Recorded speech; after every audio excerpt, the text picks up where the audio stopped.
Good morning. It's Sunday, June 1st. It is a balmy 14 degrees Celsius, so that's like 57 degrees Fahrenheit here in Niagara Falls, and I'm at the Niagara Falls Convention Center for their Niagara Falls Comic Con. I have never been to this convention, being so close to home, so this will be interesting. I'll let you know how it goes.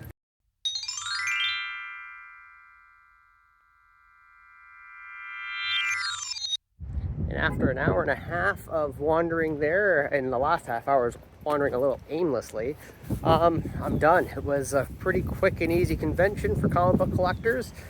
Here's the full review.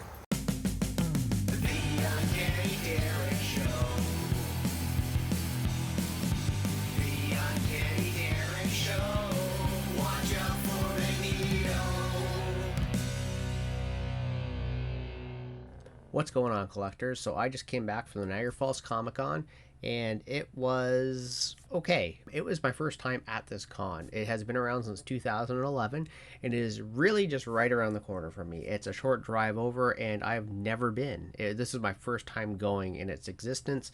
I've always had to work. I happen to have the Sunday off, so I'm like, I'm going to finally go. So the $60 ticket and the $20 of parking got me to this convention that I had moderate hopes for. You have to bear in mind that I am a comic book collector. I don't go for the celebrities. I don't go really for the vendors that are not in the comic book world. So I am there for a specific purpose for comic books. And one would think it's called a Comic Con. You should just be buying comic books. But if you've been to a con, you know it's a lot more than just comic books nowadays. How did it go? Well, I got there at 9 o'clock to get in line because I assumed there would be a lineup, and sure enough, there was. And the con doors were at 10. The doors ended up opening around 9:40, so we actually were let into the building pretty early, but they had a bag check, and they also made me dump my tea that I brought from home. So that was kind of disappointing. I really liked my tea. So they had a really strict no food or drink policy, so be it. And to be frank, I've never actually been to a con where they forced me to dump my drink or do a bag check before. I was coming in with just a couple books to maybe trade. I ended up not trading anything. Yeah, it was weird just to actually have a security the way it was set up there. So I got into the convention. Everything was okay. It was a big spacious area. Because I was there early, I felt like it was pretty empty, but even by the end of me going home, it was still relatively spacious. It was easy to get around. I wasn't bumping up with anybody. So for a first time con goer, I would say this is a great experience to get in and get your feet wet with it. As an experienced con goer, specifically for comic books, I was a little let down. There were a few vendors there. There's actually quite a few vendors there. I was quite surprised. But for somebody who collects Silver Age Marvel, I collect Golden Age books, there really wasn't a lot. And to be frank, for those types of books that were there, it felt like it was the dumping ground. There was a lot of low grade Golden Age and Silver Age books there that they were kind of just discounting like quite heavily. And I know that there's always buy the book, not the grade, but there was a lot of rusty staples in some of these books I was looking at, and I ended up not really buying much at all. I only got a couple books. It was quite a disappointment experience for me collecting comic books. So that's not to say the con was bad by any means, but for myself, I was pretty underwhelmed. There's lots of celebrities that were there. If you're big into seeing any celebrities, like, whoa, there was tons of wrestlers, the original Power Rangers. They had Warwick Davis there, Robert Englund, a huge turnout for celebrities. But even still, like the lineups for the celebrities being Niagara Falls, it was still a pretty quiet con. It was pleasant to go through a convention and not be surrounded and crowded up going through long boxes. But that all being said, it was still a kind of a pricey con for some of the books there. So like I said, $60 to get the ticket, $20 for parking. So that was $80 just to get my feet in the door. And I threw out my tea that I brought from home. So like already I'm like, this better pay off. And as you'll see from some of the photos, how crazy the prices were. Here's an X-Men #1 for $20, which I have seen that book creep up a little bit, but for being the most popular comic book in the world, $20 for that very extremely common book. But to make matters worse, here it is at another vendor for $40, and I'm like, oh my god, what is happening? And here's an X-Force #1 for $15, and it was still in its bag. So like there were a lot of prices that were kind of out to lunch there, and so be it. For people like me, this wasn't my type of con. Would I go again for comic books? No, not at all. Would I go again? Probably not, actually. I got my feet wet.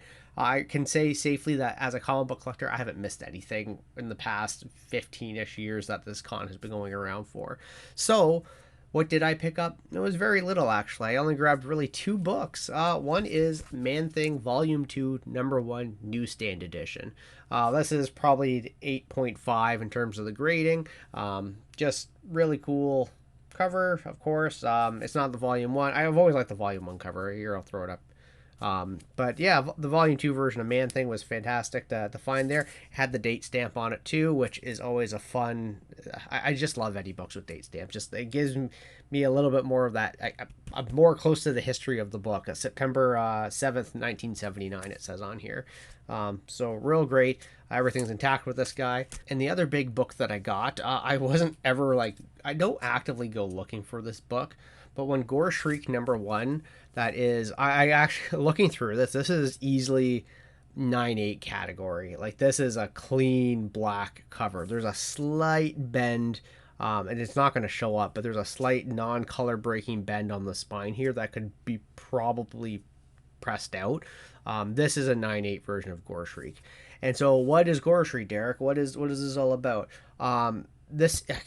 It's Spalding. I can't think of the gentleman's first name who did the cover, but this is actually Greg Capullo's first published work. So he does a story in here with Bill Townsend. But he does a story in here, and it's Greg Capullo's first published work, which is why this book is somewhat enticing. And of course, the cover is just incredibly, well, gory, and you shriek over it. So Gore Shriek number 1, I picked this up as well. But these are really the only two books that I found at the con that were worthwhile. There were some Silver Age X-Men, but again, the quality was just garbage. And the funny thing is that the vendor that I bought this X-Men 12, they were there. But they didn't really have many books. They had the first issue of Unis. How do we say Unis the Untouchable? Is it Unis? I've always said Unis. Unis?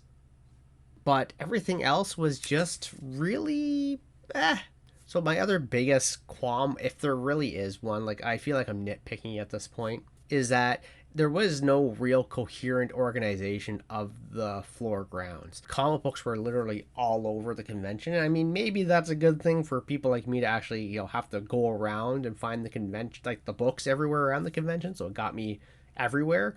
Some of the comic book vendors I feel got lost because they're over in the horror section. Some were just like, as soon as you walked in, you saw them. Some of them were just at the very furthest part of the convention. So like as a vendor, you'd want to be grouped with all the other comic book vendors, but that wasn't necessarily the case. The other weird thing was that there was a lot of different vendors there. And as somebody who, I'm an old man, I do home repair around my house and whatnot. But like they had some vendors that were selling, gutter guards. They had some vendors that were selling, processed meat, like buy your sausages here. So it was just like, what kind of convention is this? It's a comic book convention, but if you want your smoked sausage, there it is. So cool. And also get your gutter guards. And it was so bizarre. It was just it was a neat convention to go to and experience. But again, would I go again? Absolutely not. Niagara Falls Comic Con, I spent more getting in than I did coming out of the convention, but that's the way it goes. So I've experienced that. For any of you collectors that are watching who collect similar to me, you can probably safely skip the show. It was really a Funko Pop convention. Like, oh my God, the amount of Funko Pops. Is that even still a thing? Are people still buying those? I am an old man, aren't I? Well, good morning. It's Friday. No. Good morning. It's Sunday, June 1st. It was kind of unintentional, but, kind of the same thing.